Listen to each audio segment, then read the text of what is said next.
The extended phenotype, the long reach of the gene, Richard Dawkins. The extended phenotype. Chapter 5. The active germline replicator. In 1957, Benja argued that the gene could no longer continue as a single unitary concept. He split it into three. The mutant was a minimum unit of mutational change. The record was the minimum unit of recombination, and the crystone was defined in the way that was directly applicable only to microorganisms. But it was effectively equivalent to the unit responsible for synthesizing one polypeptide chain. I have suggested adding the fourth unit, the optimum, the unit of natural selection, Dawkins. Independently, Meyer, personal communication, coined the term selecton to serve the same purpose. The optimum or selecton is the something to which we refer when we speak of adaptation of being for the good of something. The question is, what is that something? What is the optimum? The question is what is the unit of selection has been debated from time to time in the literature both of biology, Winnie Edward, William Winston, Ray Dawkins, Alexander N. Bogier, Wright, and of philosophy, Hall. Wisdom in preparation. At first sight, it seems a rather uselessly theological argument, or indeed explicitly regarded as a metaphysical, though none the worse for that. I must justify my interest in it. Why does it matter what we consider to be the unit of selection? These are various reasons, but I shall give only one. I agree with Williams, Curio, and others that there is a need to develop a serious science of adaptation. Teleonomy, as Wittgenstein called it, the central theoretical problem of teleonomy will be that of the nature of entirety for whole benefit. Adaptation may be said to exist. Are they for the benefit of the individual organism, for the benefit of the group or species of which each member, or for the benefit of some smaller unit inside the individual organism? As already emphasized in Chapter 3, this really matters. Adaptation for the good of a group will look quite different from adaptation for the good of an individual. Gould set out what, at first sight, appeared to be the issue. The identification of an individual as the unit of selection is the central theme in Dawkins' thought.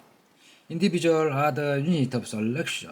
The struggle for existence is a matter along individual. In the last 15 years, challenge the Dawkins' focus on individual have come from above and from below. From above, Scottish biologist V.C. Wynne Edward raised orthodox hackles 15 years ago by arguing that groups, not individuals, are units of selection, at least for the individual evolution of social behavior from below. English biologist Richard Dawkins has recently raised my hackles with his claim that genes themselves are units of selection and individuals merely their temporary receptacles. Gould is invoking the idea of a hierarchy of levels of the organization of life. He sees himself as perches on an intermediate rung of the ladder.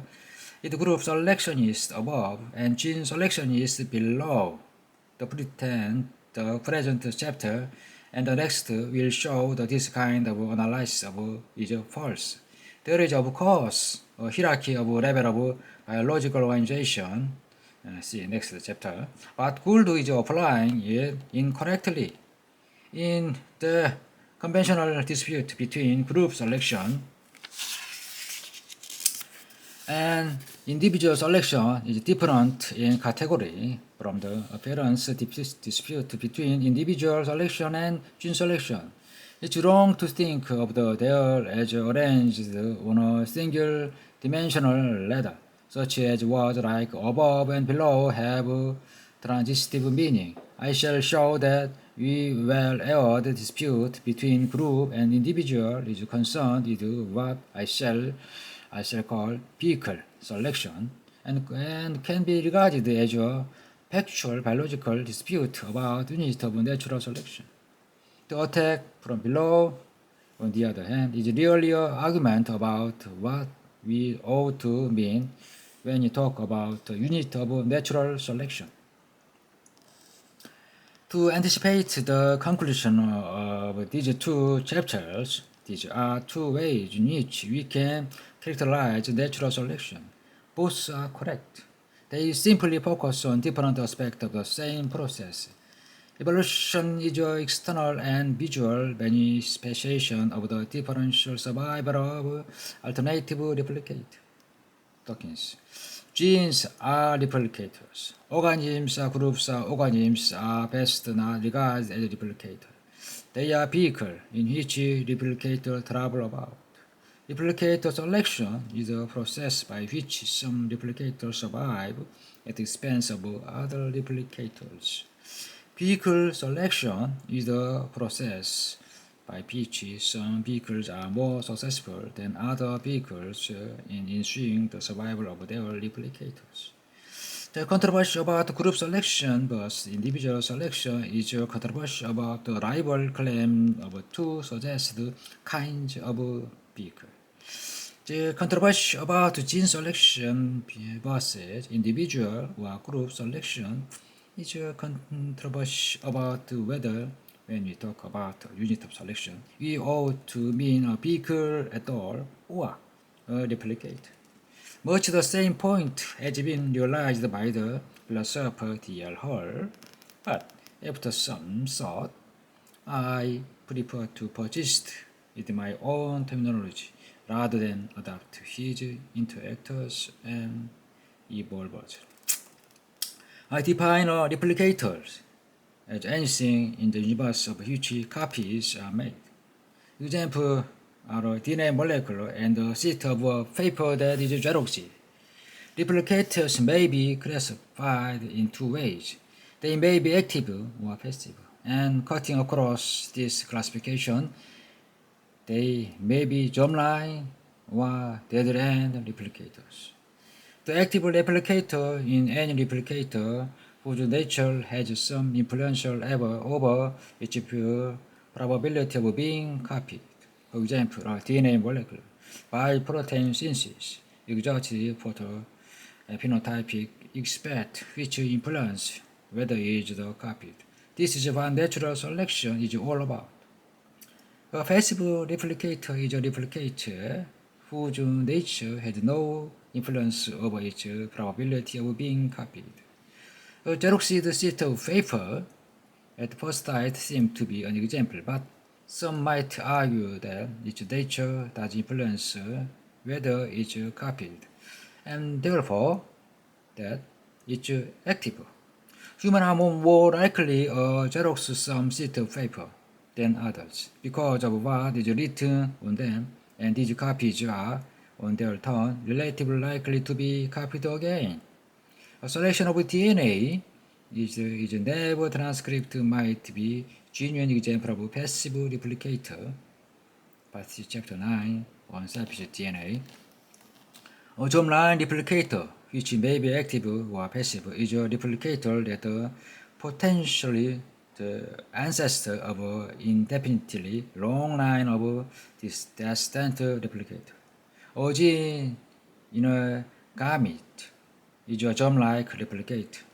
So the gene is one of the germ-like cell of a body, a direct mitotic ancestor of a gamete. So any gene is amoeba proteus. So is an RNA molecules in one of the ogal test tubes. A dead-end replicator, which also may be active or passive, is a replicator which may be copied a finite number of times, giving rise to a short change of this descendant, but which is definitely not the potential ancestor of the indefinitely long line of the descendant. Most of the RNA molecules in our bodies are dead-end replicators. They may be the ancestor of a few dozen generations of mitonic replication, but they will definitely not be long-term ancestors. A DNA molecule is a germline of an individual who happens to die young or who otherwise fail to reproduce. Should not be called a dead-end replicator. Some germlines are, as it turns out, terminal. They fail in what may metaphorically be called their aspiration to immortality. Differential failure of this kind is what we mean by nature selection. But whether it's success in practice or not, any germline replicator is potentially immoral.